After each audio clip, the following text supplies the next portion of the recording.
So you came here, saw where the attack began. Both Derek and Nancy's blood was on the floor here.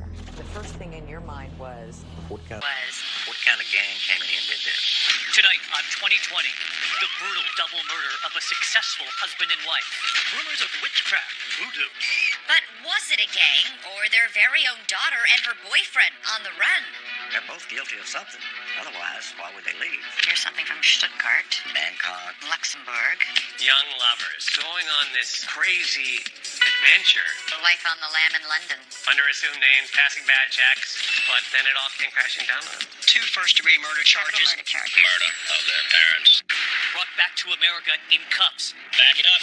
And convicted. She told me is that she had killed her parents. I wanted my parents out of my life. But was he her pawn? He had a choice whether he killed my parents or not.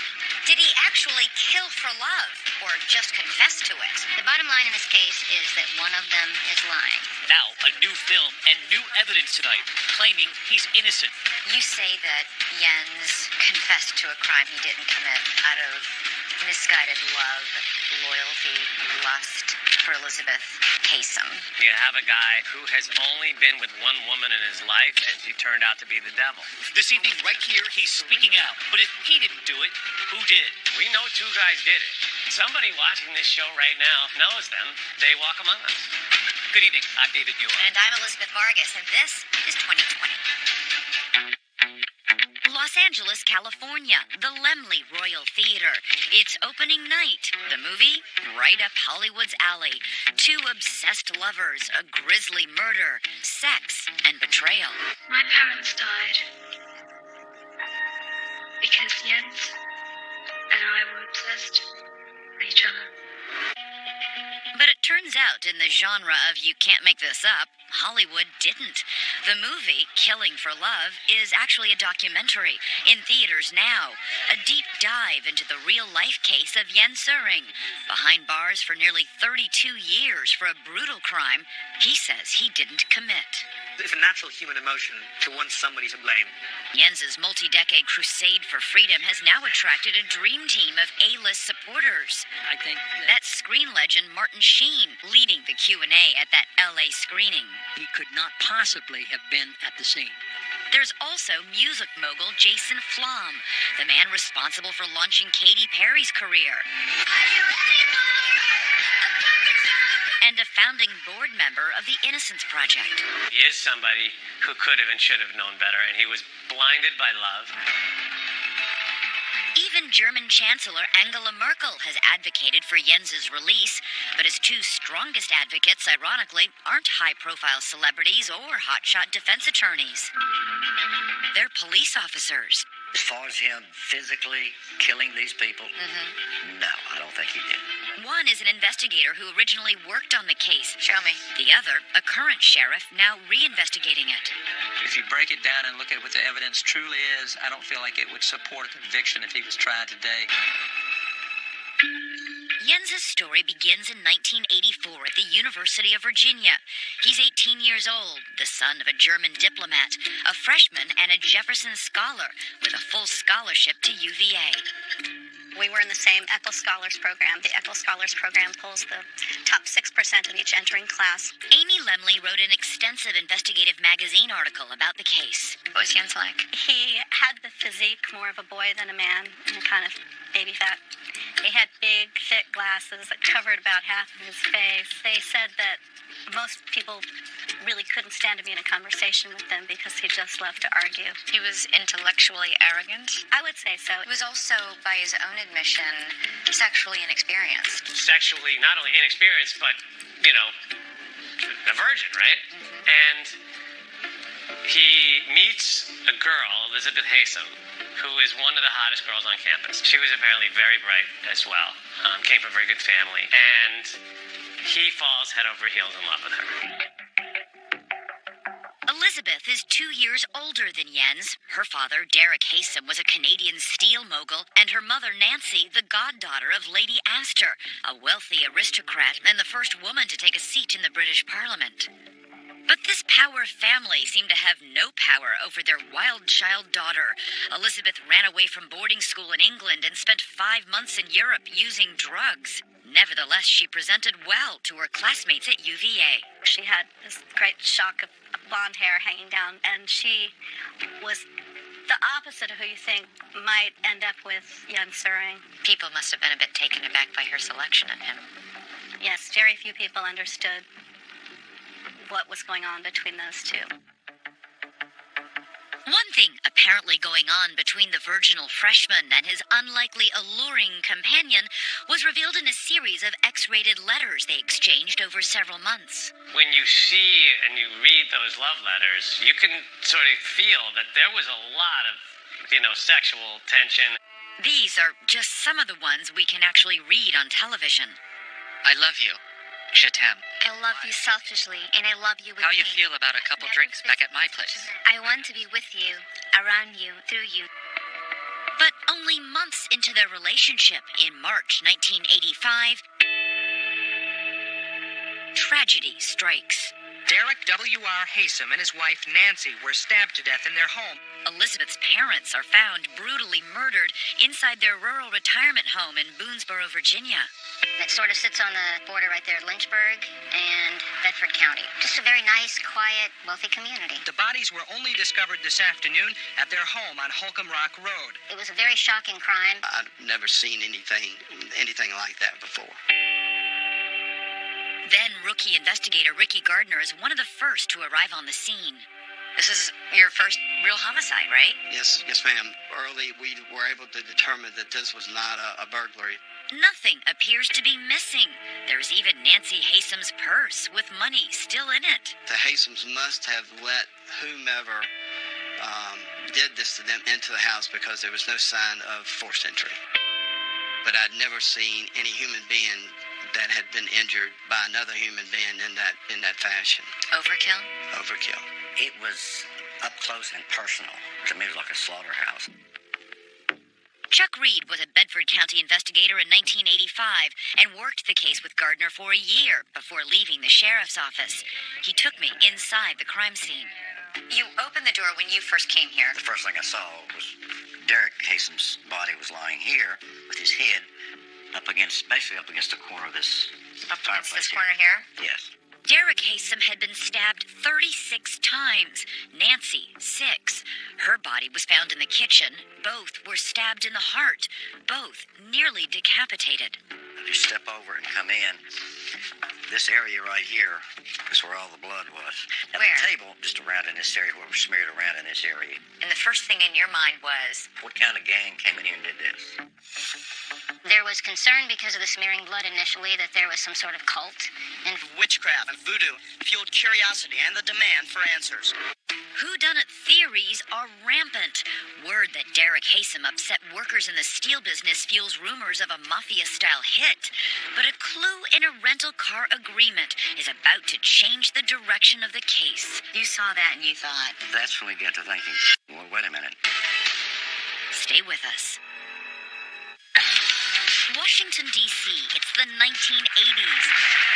Reagan and the Redskins are in their heyday. And speaking of time warps, it's the midnight showing of the Rocky Horror Picture Show. It's become a staple here in Georgetown, the center of the nightlife. And it's at one of those showings 200 miles away from the Haysoms' home in Bedford County, Virginia, near Lynchburg, where Elizabeth Haysom says she was when her parents were murdered. An alibi with her boyfriend in tow. She told us that her and her German boyfriend had rented a car on that Friday and drove to Washington to sightsee. And what do they do while they're in Washington, D.C.? According to her, they just laid around, went out to eat, went to movies. The films were Stranger Than Paradise and, ironically, Witness. They had set it to Washington Marriott and was able to verify later that they, in fact, had. And found the receipt, the hotel receipt, where that they had checked in on the 29th and gotten room service twice. One of those room service deliveries, food for two, was right around the time police believe Elizabeth's parents were murdered. What did she say about her relationship with her Well, she said that she loved her parents very deeply and that she was very fond of them. But Elizabeth's uncle, Lou Benedict, Nancy Hasem's younger brother, says the relationship between mother and daughter wasn't as rosy as Elizabeth described it. Because of my sister's bullheadedness, I would say that they locked horns. And Elizabeth's parents didn't appear to be happy with their daughter's new boyfriend, Jens Zuring. They did not like the young man and did everything they thought they could to try and separate him. As police continue their investigation into the Hasem's double murder, they find the agreement for the rental car Elizabeth says she and Jens used that weekend. This is the rental car agreement? Yes. Show me where the mileage is. Here's your mileage of 669 miles. You saw that and you thought, That's when we got to thinking, well, wait a minute. Even though this is long before the days of Waze, we're all set. Drive safely. investigators know from UVA's Charlottesville campus to Washington, D.C., the round trip is only 240 miles. 240 miles, and you had 669 miles. Exactly. So once we put pen to paper, we sat down and we looked, and if you went from Charlottesville to D.C., D.C. back to Lynchburg, Lynchburg back to Washington, and then back to Charlottesville, that's pretty close to being 669 miles. It's quite a coincidence, so police question Elizabeth again. We asked her about that miles, and she said that they had gotten lost. It's pretty lost. Yeah, pretty lost. Does that ring true to you? I mean, we're talking college kids. Didn't put a lot of stock in that. Plus, Elizabeth is cooperating with police and agrees to give her fingerprints and blood. But it's a path of bloody footprints in the Hasem's front yard that has gotten investigators' attention. The prints were revealed by luminol, a chemical that tests for the presence of blood. You have a set of prints that walk up to the driveway and end here at the driveway as if someone got in a car. Just stop. Just stop. So clearly they got into something. But when investigator Reed examines Jens and Elizabeth's rental car, he comes up empty. When you sprayed the luminol inside the inside of Elizabeth and Jens's rental car, I got no reaction. Remember, it's 1985 and DNA testing is not yet in use in criminal courts. So without a hit on the car, investigators are looking for a match to the type O blood found at the crime scene. It wasn't the victim, so they assume it must be the killer's. There was several droplets of O blood found on the screen door, and there was 2 small spots found in the master bedroom. Investigators are flummoxed again because Elizabeth has type B blood. Her fingerprints did show up on a vodka bottle at her parents' home, but that's not surprising. She visited often. But then someone from Elizabeth's own family points a finger of suspicion at her. It was from Dr. Howard Hasem, who is Elizabeth's half-brother. He thought his sister had something to do with his parents' death. that's a pretty unbelievable, pretty shocking thing to say. Exactly. But it just happened to come at the time when you had nothing in this case, except for this strange rental car agreement. And of course, he didn't like Jens. He didn't think much of Jens either. Remember, Elizabeth said she and Jens spent the weekend of the murders together in Washington, D.C. So, investigators interview him next. He stepped in, it was like, I'm thinking to myself, I can't see this little kid doing something like that kind of damage. I don't know if he's ever been in a fight in his life. Audio tapes from that first police interview with Jens reveal a confident college freshman fending off suspicion, telling investigators he's the son of a German diplomat. What I felt I could do by coming down this weekend and speaking with you people is give you an impression of who I am, what I know.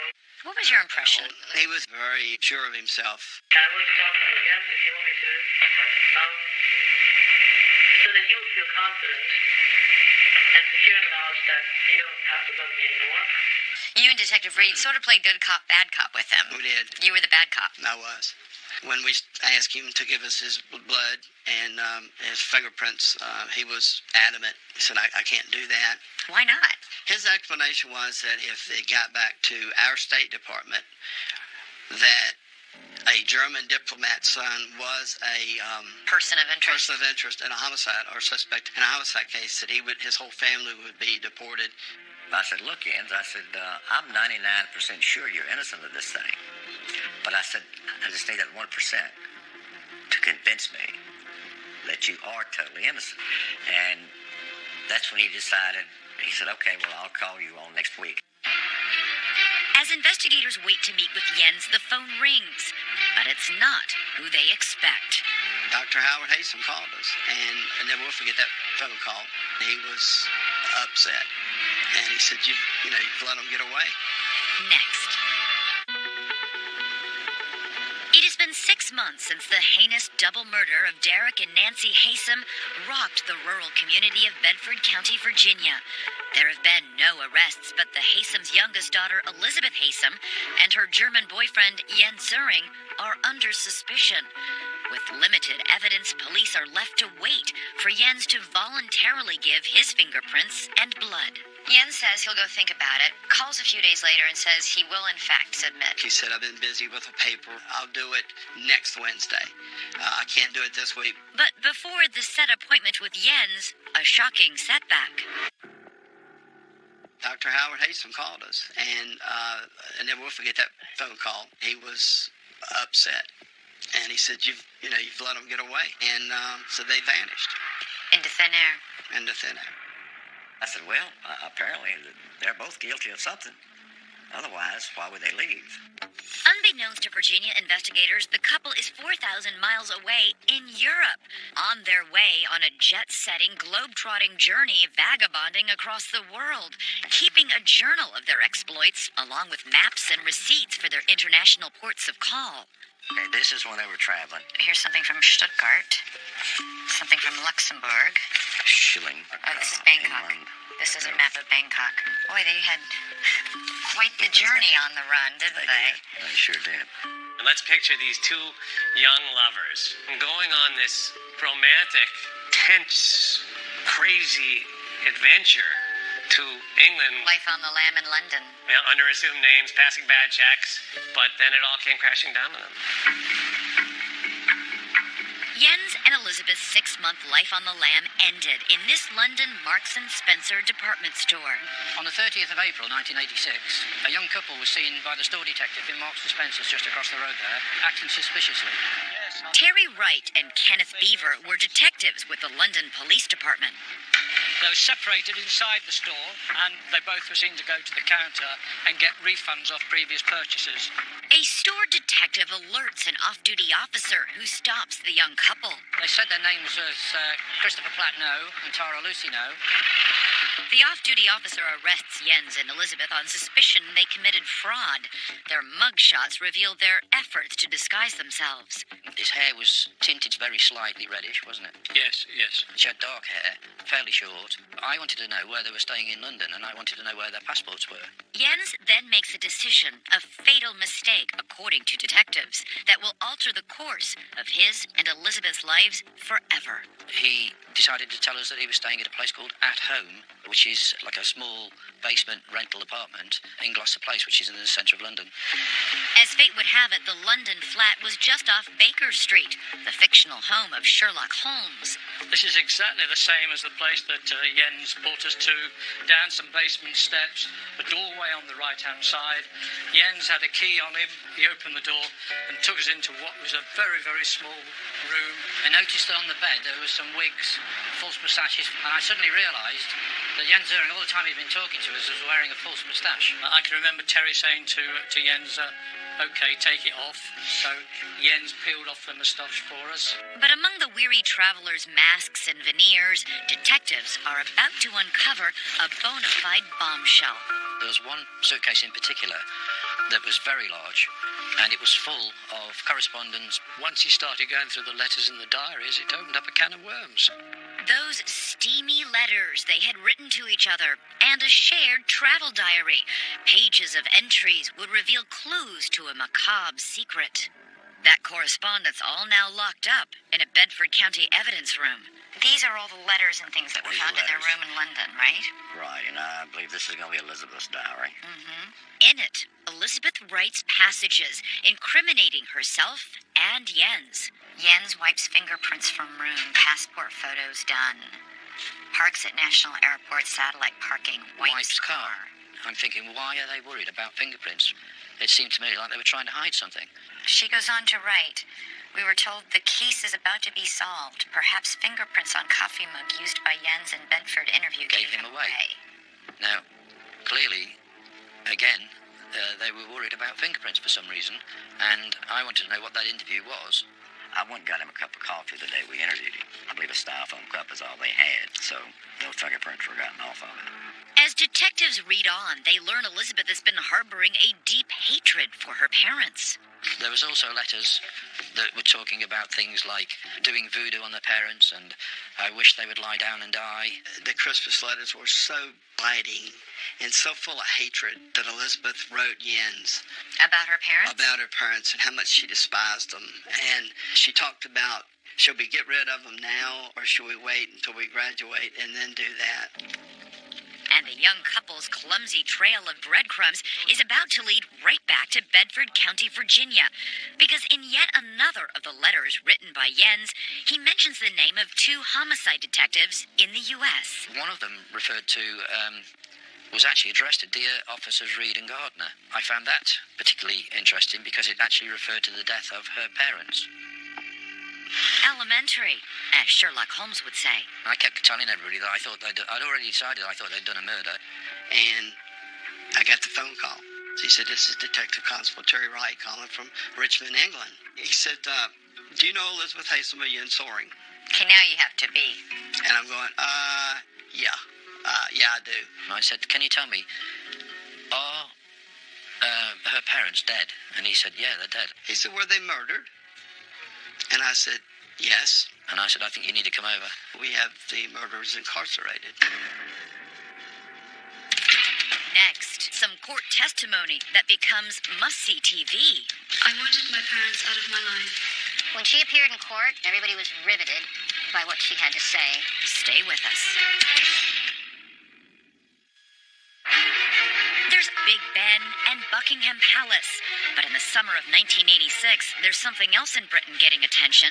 Jens Soring and Elizabeth Haslam peering out from their mugshots. American sweethearts and UVA scholars on the run from cold-hearted murders back in Virginia. Former Scotland Yard detectives Ken Beaver and Terry Wright remember the pair, eager for their weekly court dates. That was their only opportunity to see each other, and I used to let them have a kiss and cuddle in the passageway. Yes, they were definitely still in love. In love and in trouble. Virginia investigator Ricky Gardner finally has the captive couple right where he wants them. You flew to London. I did. He and the Scotland Yard detectives question Jens and Elizabeth about the so-called voodoo murder of her parents a little more than a year before. Following statement is being taken from Jens Soring on June the 5th, 1986. A strangely compliant Jens waives his right to an attorney and starts talking. And he has no lawyer present. That's right. He was questioned for 3 or 4 days without an attorney. Presumably that person would have told him to shut up. In an extraordinary series of interviews, only some of which were recorded, Jens proceeds to take full responsibility for the killings, claiming that Elizabeth stayed behind in Washington creating an alibi with double movie tickets and room service for 2, while he drove down to the Haslam's home and killed them. He told me that he came at him like this and he fought like a bear, that he refused to die. There is one curious moment during his confession, one that will only become significant later, when detectives ask Jens about false confessions. Would you consider pleading guilty to something that I can see it happening? Yes, I think it is a possibility. I think it happened in real life. The detectives do not pursue the point.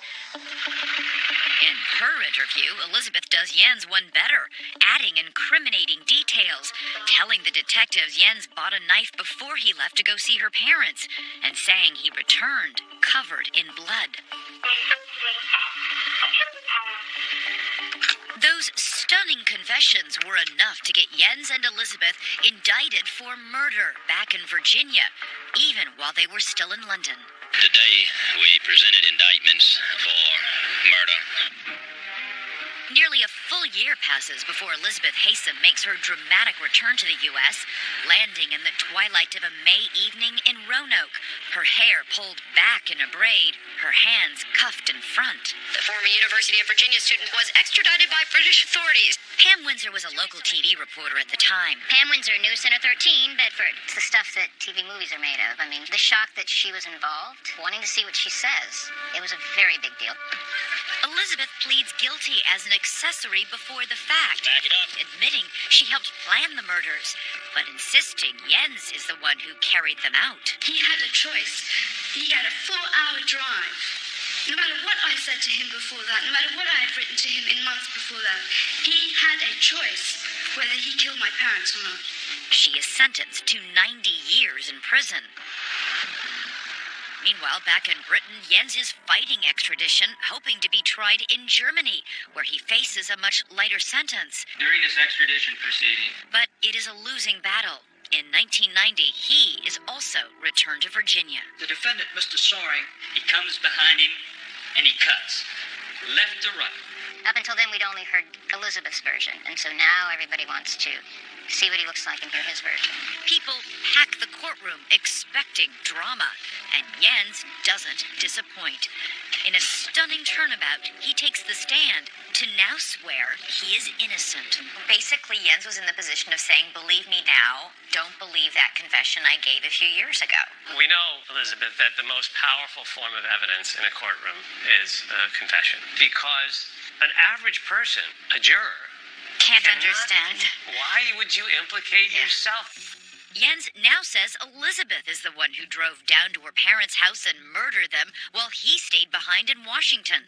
He says Elizabeth, who was using heroin and other hard drugs at the time, came back and told him what she'd done. I've killed my parents. It wasn't her that did it. It was the drugs that made her do it. And that her parents deserved it anyway. You've got to help me. If you don't help me, they'll kill me. He says his false confession in London was an attempt to take the blame for Elizabeth to save her from a death sentence. I loved Elizabeth, and I believed that the only way I could save her life from the electric chair was for me to take the blame, and that I personally really faced no more than a few years in German prison. His idea, his twisted fantasy was that he would serve his time in Germany, which could be as little as a few years, come out as her hero, and they would ride off into the sunset together. The documents that Jens's decision to testify, however, opened him up to a ripsaw cross-examination by prosecutor Jim Updike. Mr. Soring, you have the capability of lying to accomplish a certain goal, don't you? To protect Elizabeth, right? To protect Elizabeth? Yes. Then it would follow if you have the capability of lying to protect Elizabeth, you most certainly have the capability of lying to protect yourself, correct? That would be logical. The prosecutor, trying to turn the jury against Jens, produces a letter he wrote to Elizabeth, in which he refers to local authorities as yokels. Those yokels don't know what's coming down. I wrote that, yes. I still don't understand. Still think we don't know what's coming down, don't you? Absolutely not. I don't think you do. That's correct, yes. The trial features a bitter reunion. Elizabeth arrives from prison, her long blonde hair now shorn, and commits the ultimate act of betrayal, according to Jens, blaming him for her crime. It suddenly became real. We were going to conspire and commit murder. So much of the case depends on whether jurors believe Jens Suring's story or Elizabeth Haysom. This was a time before DNA, when blood typing is the best science can do. So the prosecutor makes much of type O blood found at the scene. Jens Suring has type O, along with nearly 40% of the population.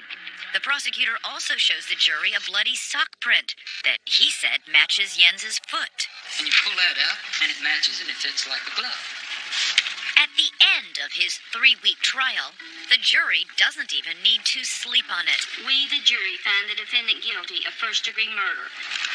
Jens is convicted and sentenced to life in prison. Everybody out of the way. Get back on the sidewalk.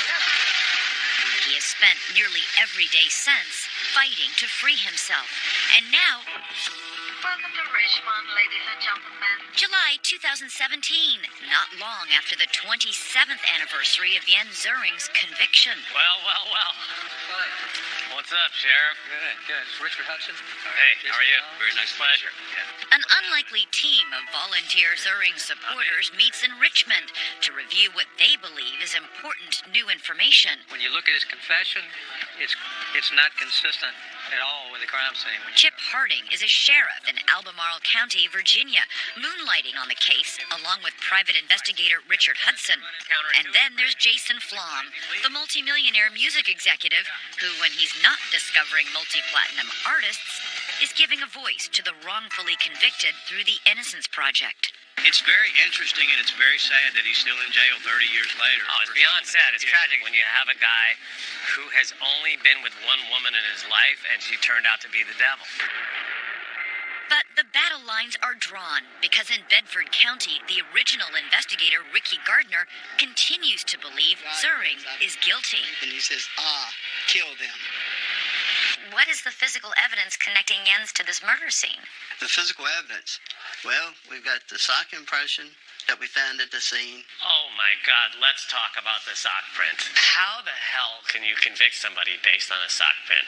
The prosecution tried to link Jens Zuring to the Haysom murders by comparing bloody sock prints found at the house. Well, what you do is you bring in an expert, a sock print expert, right? Which sounds ridiculous because it is. Police originally said that sock print roughly corresponded to a woman's size 7 foot, too small for Jens Zuring's size 8.5.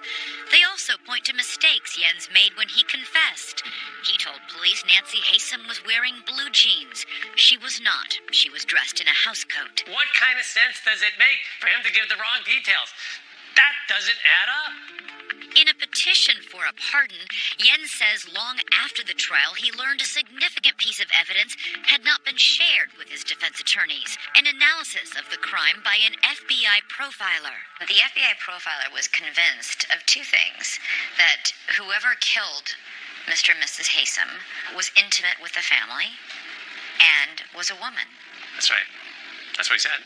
He definitely told them that it was a woman that was close to the family involved in that crime scene. The profiler says he was also struck by Nancy Haysom's outfit, that housecoat. She would never receive strangers wearing a nightgown in her bathrobe.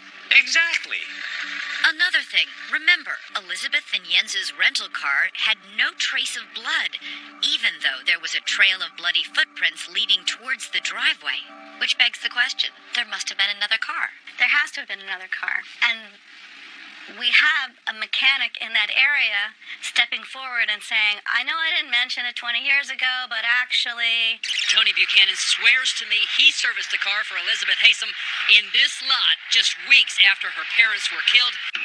More than 20 years after the trial in 2011, Tony Buchanan suddenly comes forward with an incredible claim.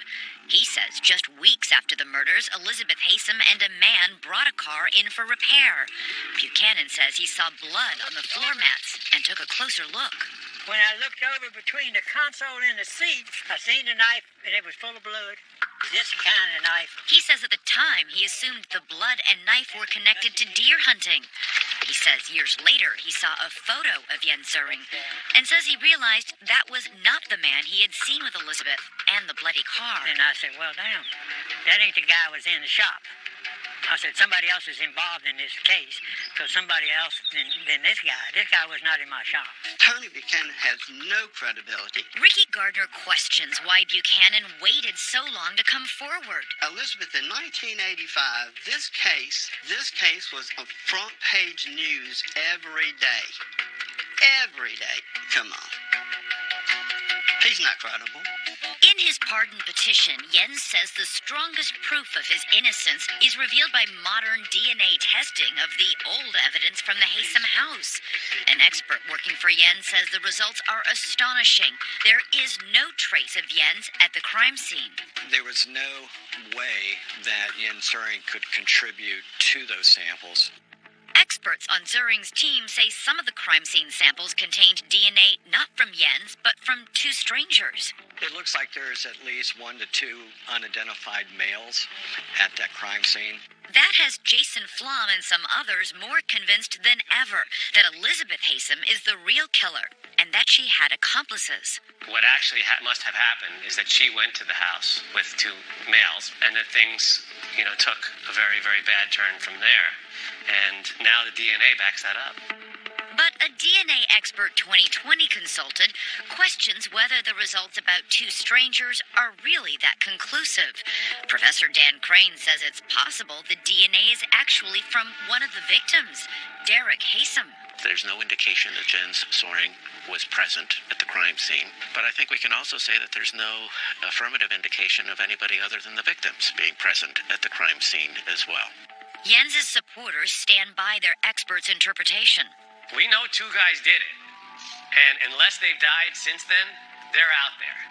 Still ahead, we'll talk to Jens Soring from behind bars and discuss the woman he says ruined his life. And how do you feel about Elizabeth Haysom today?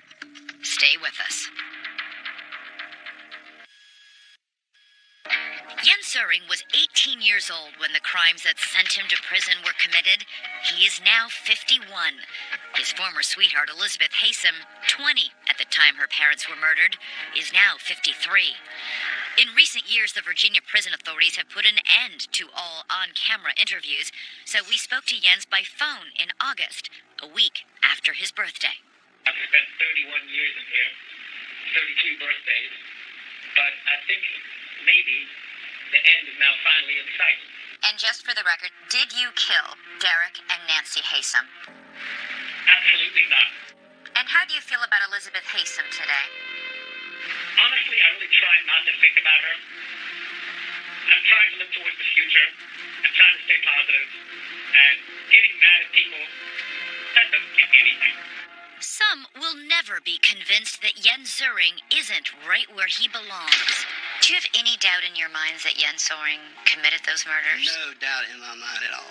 He learned the game of manipulation from a very good instructor, Elizabeth Haysom, and now he's manipulated individuals into thinking that he is innocent, when in fact I know that he is a guilty man. With his appeals long since exhausted, Jens's last hope is for a pardon or parole. The Soring case. In September, supporters held a news conference in Charlottesville, urging then Virginia Governor Terry McAuliffe and parole officials to set Soring free. I will tell you right now that I do not believe, based on all the work that I did on this case, that Jens Soring participated in the homicide of Derek and Nancy Haysom. I do not believe he did that. It didn't happen. McAuliffe took no action. Now there is a new governor, and Soring's team says it will try yet again. He's been stuck in a tiny cage for 31 years for a crime he didn't commit. It's enough. If Jens Soring's current appeal for parole is denied, he will next be eligible for parole for the 14th time this summer. So our question for you right here tonight, do you believe his story that he's innocent? Let us know on Twitter and on Facebook. And in the meantime, that is 2020 for tonight. I'm David Muir. And I'm Elizabeth Vargas. For all of us at 2020 and ABC News, have a great weekend and a great night. The hottest show on television is about to get cold.